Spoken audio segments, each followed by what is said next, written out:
시청자 여러분 안녕하십니까? 뉴스송 날씨입니다. 얼마 전에 우연히 허니라는 터키 영화를 접하게 된 적이 있었습니다. 우리나라에서는 별로 주목을 받지 못했는데 베를린 국제영화제 황금곰상을 수상하는 등 해외에서는 그 작품성을 크게 인정받은 영화입니다. 그런데 제가 이 영화를 보면서 놀란 것은 벌꿀이 우리 주변에서 정말 빠른 속도로 사라지고 있다는 것이었습니다. 그리고 벌꿀이 사라지는 것이 인류 생존과도 밀접하다는 사실도 알게 됐습니다. 자, 그래서 오늘은요, 벌꿀 이야기를 주제로 이야기를 좀 나눠보도록 하겠습니다. K웨더의 반기성 센터장님 나와 계십니다. 센터장님 어서 오세요. 네, 안녕하세요. 네, 오늘도 영화 이야기를 좀 시작을 해볼 것 같은데요. 자, 영화에서는 꿀벌의 급격한 그 개체수 감소로 인해서 한 가정에 어떤 비극이 일어나잖아요. 네네. 어떤 이야기인지 조금 자세하게 소개 좀 해주시죠. 이 영화를 보면 말이죠. 주인공 소년 유스프는 이제 말더듬에 수줍음을 타는 소년이에요. 네. 그래서 이 소년이 가장 의지하는 것이 아주 자상한 아버지인데요. 아버지는 양봉업자입니다. 예. 벌꿀을 채취하는 일을 하는데 그런데 이제 어느 순간부터 꿀벌이 줄어들기 시작을 해요. 양봉을 하기가 계속 어려워집니다. 결국 이제 소년의 아빠는 벌꿀동 설치를 위해서 점점 더 깊은 숲속으로 들어가게 되고요. 그리고 어느 날 영영 돌아오지 않습니다. 아이고. 저 벌꿀의 급격한 감소가 한 가정을 파괴시킨 주범인 것이 되는데요. 네. 이제 많은 과학자들은 말이죠. 최근에 세계적으로 벌꿀의 감소 현상이 정말 우려할 만한 수준이라고 말하고 있습니다. 네. 지금 영화 영상을 잠시 봤는데 유스프라는 소년이 굉장히 귀엽게 생겼고 더 안타까운 마음도 드네요. 또 무엇보다도 이제 자연을 소재로 만든 영화다 보니까 영상미가 굉장히 뛰어나다라는 생각이 잠깐 들었거든요. 자, 오늘의 주제가 이제 꿀벌에 대해서 이야기 좀 나눠볼 텐데 꿀벌이 이제 영물이라고 하잖아요. 네. 그렇죠? 사람보다 뭐 낫다라는 이야기도 있는데요. 자, 꿀벌의 움직임으로도 날씨를 예측할 수 있죠? 센터장님 어떻습니까? 네, 그렇습니다.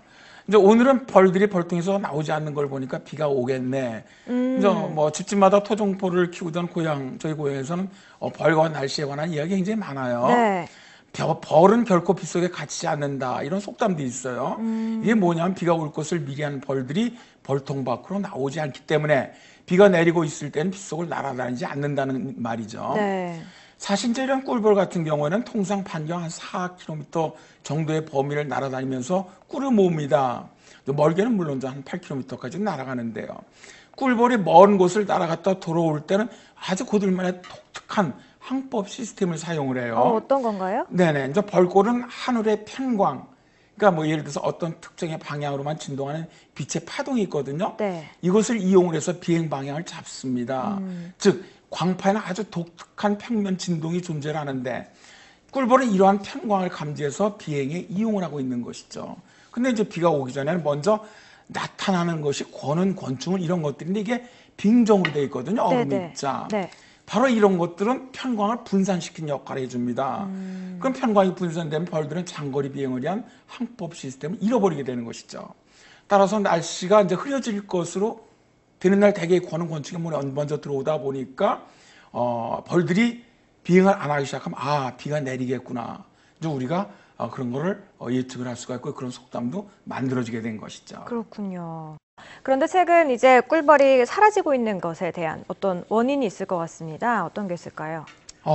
이제 최근에 꿀벌이 사라지는 원인을 과학자들은 꿀벌의 천적인 응애의 개체수 증가하고 또 유전자 조작 식품의 확산, 또 뭐 화학 살충제 확대 이런 것들이 아니냐 들고 있는데 네. 여기에 이제 휴대전화의 전자파의 교란도 하나의 원인으로 보고 있습니다. 자, 앞에서도 말씀드렸지만 꿀벌은 나름대로 전자광학적인 방법을 활용하고 있거든요. 근데 이런 전자파의 교란이 이들의 생태계를 바꾸고 있다는 거죠.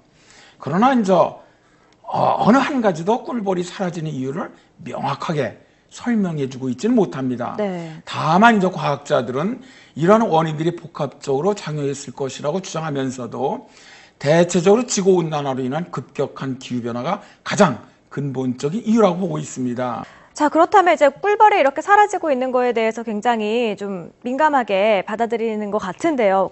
도대체 우리에게 당장 닥치는 어떤 영향이 어떤 것들이 있길래 우리가 이렇게 좀 주의 깊게 봐야 되는 걸까요? 실제로 최근 몇 년간 꿀벌이 갑작스레 죽거나 사라지면서 미국 캘리포니아 농가에는 비상이 걸렸습니다. 네. 꿀벌을 통한 자가수분에 100% 의존하던 아몬드 같은 경우는 가격이 급등하고 또 이 여파로 아몬드를 가공해서 만든 시리얼이라든가 우유, 과자의 가격도 상승하고 있거든요. 꿀벌이 사라지면 꿀 안 먹고 설탕 먹으면 되지 않아? 라고 의문을 좀 제기할 수도 있습니다. 네. 하지만 인류 식량의 3분의 1은 곤충의 수분 활동으로 생산되고 있고요. 네. 그 곤충의 80%는 바로 꿀벌이거든요. 결국 꿀벌의 개체수 감소는 농업의 생산 기반 자체를 흔들어버리고요. 자연 수분을 인공 수분으로 대체할 경우 커다란 경제적 손실이 발생할 것이라는 거죠. 자, 그렇다면 이렇게 사라지고 있는 꿀벌의 어떤 이런 현상들 막을 수 있는 해결책이 있어야 될 것 같은데 어떤 게 있을까요? 일단 장기적인 측면 또 단기적인 측면은 나누어 살펴볼 좀 필요가 있습니다. 네. 장기적인 측면에서는 꿀벌의 집단 붕괴 현상의 근본 원인으로 지목된 지구 온난화를 해결해야 한다는 거죠. 네. 지구 온난화라는 생태계 파괴로 지금 현재 지구에서 20분마다 생물종이 한 종씩 영원히 사라질 정도로 생물종 다양성 위기에 처해 있거든요. 이것이 가장 시급하면서도 장기적으로 접근해야 하는 것으로 보이고요. 단기적인 부분에서는 지구온난화 이외에도 꿀벌의 집단 붕괴 형성의 원인으로 지목되고 있는 화학 살충제 사용을 좀 금지해야 한다고 봅니다. 다행히도 2013년 EU 유럽 집행위원회에서는 이미다클로프리드라는 화학 살충제 이런 세 종의 사용을 2년간 전면 금지를 했습니다. 이게 벌꿀 없어지는 것과 상당히 밀접한 살충제거든요. 네. 사실 물론 이런 조치를 얼마만큼의 실질적인 도움이 있을 것인지는 판단하기 어렵습니다. 그러나 이러한 조금의 노력도 좀 필요한 시점이 아닌가 하고요. 그리고 꿀벌의 이런 생명권을 존중해주는 마인드가 좀 더 필요하지 않겠느냐.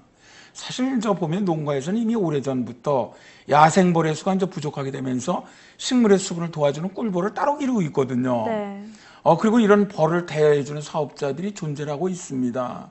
꿀벌의 수가 감소하면서 꿀벌한테 비용도 거의 최근에 3배 이상 올랐을 정도로 꿀벌 대여업이 아주 성행 중이라고 하거든요. 근데 이들은 최대의 수익을 내기 위해서 꿀벌을 혹사시키고 있다고 합니다. 이는 양계장의 닭이나 축산농장에서 암컷 젖소를 알과 우유를 만드는 기계처럼 쥐어짜면서 혹사시키는 것과 상당히 유사하다고 하는데 그러다 보니까 꿀벌들이 쉽게 폐사한다는 거고요.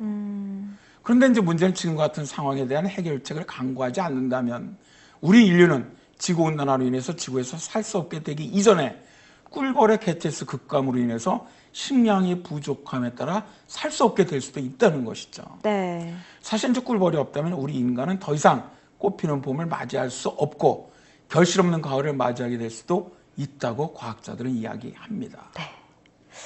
자, 장기적인 측면으로 봤을 때는 지구 온난화를 해결을 일단은 해야 될 것 같고 단기적으로는 화학살충제 사용 금지 이렇게 두 가지 방안을 주셨습니다.